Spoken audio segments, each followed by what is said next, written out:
नमस्कार, मैं हूं डॉक्टर मीनू वर्मा, स्त्री प्रसूति एवं संतानता रोग विशेषज्ञ, युक्ति हेल्थ क्लिनिक बाराबंकी से। आपका सेकेंड ट्राइमेस्टर ख़त्म हो गया है, आपका थर्ड ट्राइमेस्टर लग गया है, यानी कि आपका 7वां, 8वां और 9वां महीना शुरू हो गया है।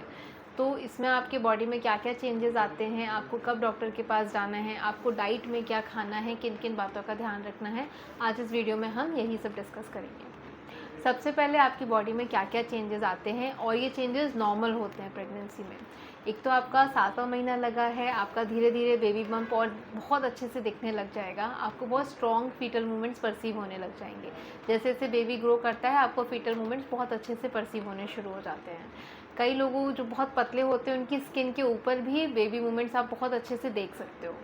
उसके अलावा आपके ब्रेस्ट का साइज़ थोड़ा सा बढ़ने लग जाता है, आपके स्ट्रेच मार्क्स जो हैं स्ट्राया ग्रेविडरम लीनिया नाइग्रा ये थोड़े से और ज़्यादा धीरे धीरे करके दिखने लग जाते हैं। उसके अलावा आपके पैरों में स्वेलिंग बढ़ जाती है, आपका वेट गेन होना शुरू हो जाता है। नॉर्मल हम लोग मान के चलते हैं पूरे 9 महीने में 10 से 12 केजी आप गेन करते हो इन फुल प्रेगनेंसी। उसके अलावा आपका नीचे से वजाइनल डिस्चार्ज जो है वो भी आपको थोड़ा ज़्यादा पता लगने लग जाएगा। आप यूरिन होल्ड नहीं कर पाओगे, आपको बहुत बार बार पेशाब जाना पड़ेगा, आपको बैकएक की शिकायत हो जाएगी, क्योंकि आपका जैसे जैसे बेबी बम्प आगे ग्रो करेगा आपकी स्पाइन बैंड होती है, उस वजह से आपको बैक में बहुत पेन लगता है। कई लोगों को रात में नींद नहीं आती है, लैग में क्रैम्प्स होते हैं। जैसे जैसे बेबी स्ट्रेच होता है आप बहुत ज़्यादा खा नहीं पाते हो, बहुत शॉर्ट मील्स लेते हो। आपको यहाँ ऊपर पसलियों में भी कई लोगों को यूट्रस के गड़ने की वजह से पेन रहता है। उसके अलावा शॉर्ट ब्रेथ हो जाती हैं, क्योंकि हमारा यूट्रस जो होता है वो डायफ्राम को ऊपर पुश कर देता है, तो आप बहुत लंबी लंबी सांसें से शॉर्ट ब्रेथ आप लेने लग जाते हो। तो ये सारे चेंजेस हमारी बॉडी में होते हैं जो कि एकदम नॉर्मल है, इसके लिए आपको एकदम परेशान होने की ज़रूरत नहीं है। उसके अलावा हम बात करते हैं अब आपको डाइट में किन किन चीज़ों का ध्यान रखना है।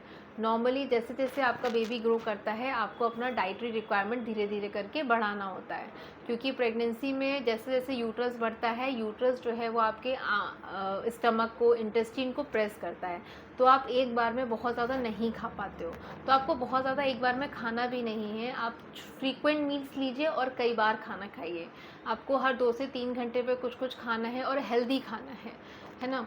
हमारे डाइट में प्रोटीन बहुत कम होता है, तो आपको प्रोटीन इंटेक थोड़ा सा ज़्यादा लेना है। प्रोटीन के सोर्सेज हमारे वेजिटेबल्स में क्या क्या है, वेजिटेरियन डाइट में आप लेग्यूम्स, दालें ले सकते हो, स्प्राउट्स ले सकते हो, पनीर हो गया, छेना हो गया।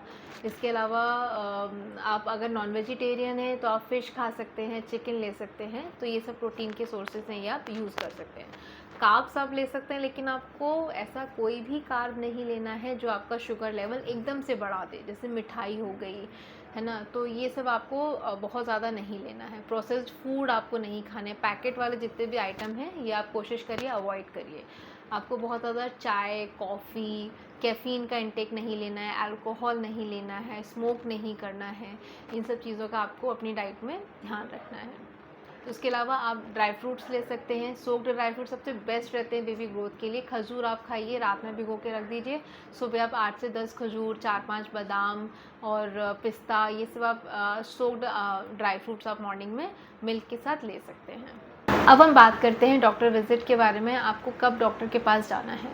जैसे ही आपका थर्ड ट्राइमेस्टर शुरू होता है, इसमें आपके विज़िट्स जो हैं थोड़े से फ्रीक्वेंट हो जाते हैं। मतलब 7वें 8वें महीने में आपको डॉक्टर के पास हर 15-15 दिन पे जाना है, और 36 वीक्स के बाद, यानी कि जब आपका 9वां महीना लगता है, तब आपको हर वीकली आपके डॉक्टर आपको फॉलोअप के लिए बुलाएंगे टिल 40 वीक्स। उसके बाद जब आप डॉक्टर के पास जाते हैं, आपके कुछ बेसिक टेस्ट होते हैं, आपका सीबीसी होगा, आपका शुगर कैसा चल रहा है, आपके एलएफटीज़ यानी कि लिवर फंक्शन टेस्ट कैसा है, किडनी फंक्शन टेस्ट कैसा है, आपका थायराइड ठीक है या नहीं, या आपको प्रेगनेंसी में कोई और कॉम्प्लिकेशन है, तो वो भी आपके रेगुलर चेकअप उसके होते रहते हैं। जब भी आप डॉक्टर के पास जाएंगे आपका ब्लड प्रेशर चेक होगा। नॉर्मली जिन लोगों का बीपी प्रेगनेंसी में हाई होना होता है वो 5वें या 6ठे महीने से हाई होना शुरू होता है। ये कई बार जब थर्ड ट्राइमेस्टर लगता है तब भी आपका बीपी हाई होना शुरू होता है। जब बीपी हाई होगा तो आपको हेडेक होगा, आपके पैरों में स्वेलिंग बहुत ज़्यादा बढ़ जाएगी। तो ये सारी चीज़ें चेक कराना बहुत ज़्यादा ज़रूरी है। आपका वेट गेन ठीक से है या नहीं, क्योंकि कई बार हम नॉर्मली 12 केजी वेट लेके चलते हैं, लेकिन कई लोग उससे ज़्यादा भी वेट गेन कर लेते हैं। तो वैसा भी नहीं होना है। आपको बहुत पर्टिकुलर अमाउंट में खाना है, और वेट गेन, बहुत अननेसेसरी वेट गेन आपको नहीं करना है। आपका सीवीसी कैसा है, क्योंकि अब जैसे छठे महीने तक आपका बेबी बन गया, 7वें 8वें 9वें महीने में आपका बेबी ग्रो करना शुरू करता है। तो जब बेबी ग्रो करेगा, वो आपसे हीमोग्लोबिन लेगा, तो आपके अंदर खून की कमी होनी शुरू हो जाएगी। तो डॉक्टर आपको कुछ सप्लीमेंट्स देंगे, आपको आयरन देंगे, आपको कैल्शियम देंगे, या जो भी आपको रिक्वायरमेंट होगी उस हिसाब से आपको सप्लीमेंट्स एडवाइस किए जाते हैं। तो वो आपको रेगुलर लेने ही लेने हैं, क्योंकि अगर आप हेल्दी खाएंगी और अपने सप्लीमेंट्स लेंगी, तो आपका कोई भी प्रेगनेंसी के बाद या डिलीवरी के बाद आपको दिक्कत उसमें नहीं होगी। इसके अलावा आपके ग्रोथ स्कैन्स होते हैं, यानी कि 7वें महीना जैसे ही आपका लगता है, आपका 28 वीक्स पे एक ग्रोथ स्कैन होता है। डॉक्टर आपको एडवाइस करते हैं जस्ट टू चेक कि बेबी के आसपास लाइकर ठीक है या नहीं, बच्चे के मूवमेंट्स कैसे हैं, बच्चे का हेड साइज़ क्या है, बच्चे का एब्डोमिनल सर्कमफेरेंस क्या है। ये सारी चीज़ें फॉलोअप स्कैन्स में, अल्ट्रासाउंड्स में डॉक्टर आपको एडवाइस करेंगे, वो आपको एज़ पर एडवाइस आपको कराना है। ये भी बहुत ज़रूरी है, जस्ट टू सी कि बेबी की ग्रोथ ठीक चल रही है या नहीं।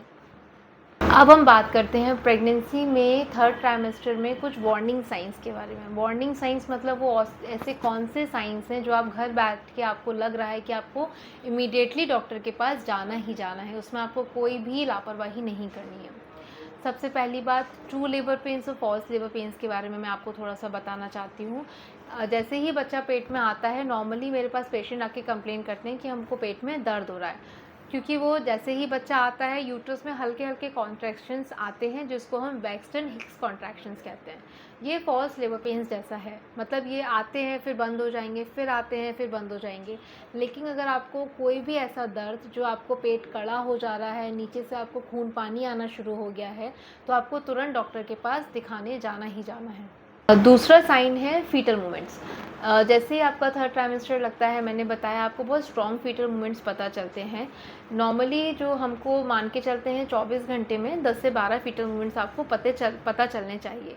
उससे ज़्यादा हो रहे हैं तो बहुत अच्छी बात है, लेकिन अगर उससे कम पता चल रहे हैं तो भी आपको अपने डॉक्टर के पास दिखाने जाना है, क्योंकि कई बार होता है बच्चा सुस्त होता है, या हम खा पी नहीं रहे होते हैं ठीक से, बच्चे की ग्रोथ नहीं हो रही होती है।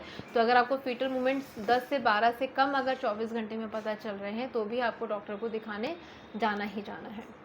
उसके अलावा अगर आपको लग रहा है बहुत ज़्यादा थकान लग रही है, आपकी पैरों की स्वेलिंग बढ़ती जा रही है, या आपको पाम्स, हथेलियों पे या सोल्स पे, तलवों पे बहुत ज़्यादा खुजली हो रही है, तो भी आपको डॉक्टर को दिखाना है। आपको सर दर्द हो रहा है, आंखों के सामने अंधेरा छा रहा है, बहुत ज़्यादा पैल्पिटेशंस हो रहे हैं, तो भी आपको ये सारी चीज़ें, ये सारे साइंस आपको नज़रअंदाज नहीं करने हैं, आपको डॉक्टर के पास दिखाने जाना ही जाना है।